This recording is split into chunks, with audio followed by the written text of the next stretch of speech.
আমাদের এখানে দেশি গুলশা মাছ সর্বক্ষণ সবসময় ডেলিভারি মাছের জন্য প্রস্তুতি ও সবসময় রেডি হয়ে থাকে।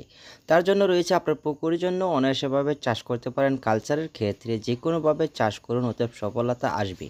হ্যাঁ বেশ, দেখা গেছে মাছের গ্রোথ অতএব সবসময় ভালো থাকে, সেই জন্য রয়েছে এই ভিডিওটা সম্পূর্ণটা দেখবেন। আপনার পুকুরের জন্য পর্যাপ্ত পরিমাণভাবে মাছগুলো কীভাবে সংগ্রহিতভাবে রাখতে পারেন, অতএব শীত গ্রীষ্মকালে যেরকম হোক না কেন সবসময় ভালো থাকিবে। পেঁয়াজ দেখা গেছে আপনার পুকুরের জন্য যদি আপনার বেশি পরিমাণ কিংবা আপনার 1 থেকে 2 লক্ষ মাছের কালচারের ক্ষেত্রে পুকুরে সবসময় টেনশন থাকে। তার জন্য রয়েছে শীতকালের জন্য প্রভাব রয়েছে মাছের অসুস্থতা, অতএব নির্বিচালের মাধ্যমে রয়েছে মাছের গা দাগ শরীরে হয়ে থাকে। তার জন্য রয়েছে শীতকালের জন্য আপনার কী উপাদান্তর কাজ করবেন। তার মাধ্যমে রয়েছে যে কোনোভাবে আপনার পুকুরে মাছ ছাড়িলে সেই পুকুরের পানি লড়াছড়া খুব কম করিতে থাকিতে হবে। অতএব দেখা গেছে যে পুকুরে মাছে মানুষ গোসল করে কিংবা আনাগেছা থাকে, তাহলে সেই পুকুরে মাছের রোগ জীবাণুটা ছড়িয়ে থাকে।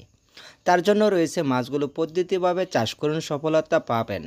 বেশ, গুলশা মাছের ক্ষেত্রে আপনার সারাটা পুকুর নিয়ে অতএব ডেকে দিবেন। তার মাধ্যমে রয়েছে মাছের প্রাকৃতিক খাদ্য হিসাবে ব্যবহার করতে পারেন। আপনারা খৈল কুড়া দিবেন না, অতএব ফিট খাবার মাধ্যমে চাষ করুন। শীতকালের জন্য যেসব রৌদ্র সময় থাকিবে আপনারা সেই সময় খাদ্যটা ইউজ করবেন। বিকাল টাইমে খাদ্যটা দিয়ে যাবেন, সঠিকভাবে মাছের খাদ্যটা খাবে, অতএব মাছগুলো সুস্থ সবল থাকিবে। এভাবে এই মাছগুলো দেখা গেছে আপনার 3 থেকে 4 মাসের ভিতরে বাজারজাত করতে পারবেন, মাত্র 20টা থেকে 25টা কেজি চলে আসবে। বেশ, সর্বোচ্চ আপনার খরচে খুবই কম হবে, ওতে 5% খরচতে মাছগুলো চাষের সম্পূর্ণটা উপাদান করতে পারেন। তার জন্য রয়েছে প্রসেসিংয়ের জন্য আপনার কিনে কিছু টেনশন করতে হবে না। মাছের খাদ্যতে অতএব সবসময় যে ফিডটা খাবে সেই ফিডের মাধ্যমে চাষের সফলতা পাবেন। অনেকেই আছে অনেকভাবে ভাবছেন মাছগুলো কিভাবে বড় করবেন, যার জন্য রয়েছে নো টেনশন, অতএব টেনশন ছাড়া থাকবেন। এই মাছের ক্ষেত্রে আপনার অন্য কিছু প্রোটিন জাতীয় জিনিস ব্যবহার করবেন না।